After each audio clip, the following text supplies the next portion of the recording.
Beshem Hashem Naaseh Ve Natzliach. Nous poursuivons aujourd'hui l'histoire du roi David après qu'il fut roi d'Israël. Shaoul, son prédécesseur, savait que ses fils ne lui succéderaient pas. Shmuel lui avait répété d'ailleurs à 2 reprises qu'Hachem le rejetait comme roi et transmettrait la couronne à un autre. Depuis, Shaoul se sentait déprimé.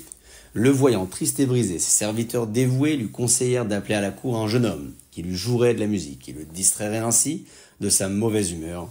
L'idée lui plut et on emmena David au palais. Chaque fois que l'humeur noire s'emparait du roi, David se mettait à lui jouer de la musique jusqu'à ce qu'il soit calmé.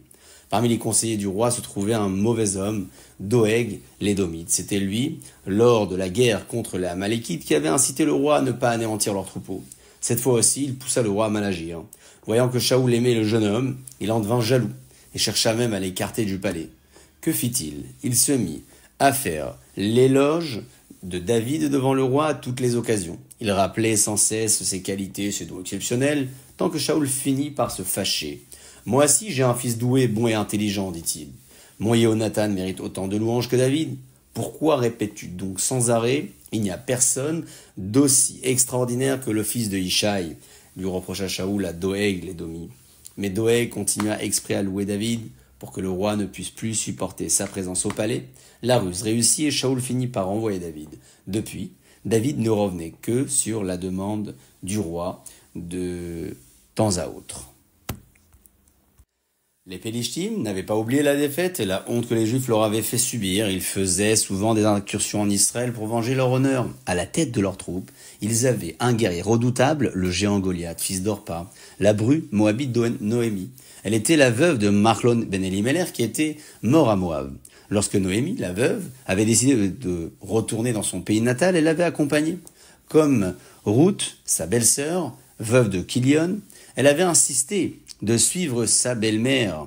Orpa va donc insister auprès de sa belle-mère, mais finalement, elle l'avait embrassée, s'était séparée d'elle en pleurant. Elle fut récompensée des larmes qu'elle avait versées, en donnant naissance à 4 géants d'une force exceptionnelle.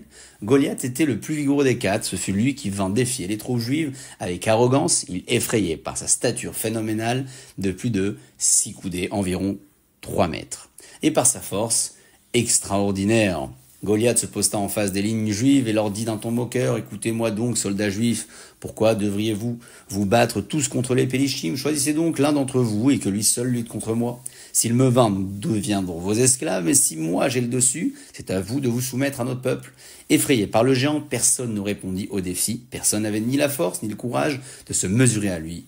Pendant 40 jours, Goliath se tint en face de l'armée juive, se vantant de sa force et blasphémant le nom d'Hachem. « C'est moi qui ai tué Hophni et Pinchas, les fils d'Éli. C'est moi qui ai réussi à vous prendre l'arche sainte de votre Dieu, répétait-il matin et soir. » Il choisissait l'heure où les Juifs récitaient le schéma pour les effrayer par ses menaces et les empêcher de dire leurs prières. Pendant 40 jours, Hachem le laissa vanter sa force parce que sa mère avait fait 40 pas pour accompagner sa belle-mère.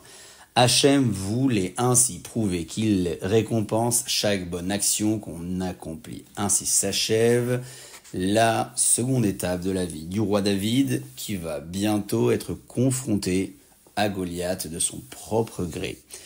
Baruch Adonai Leolam, Amen ve Amen.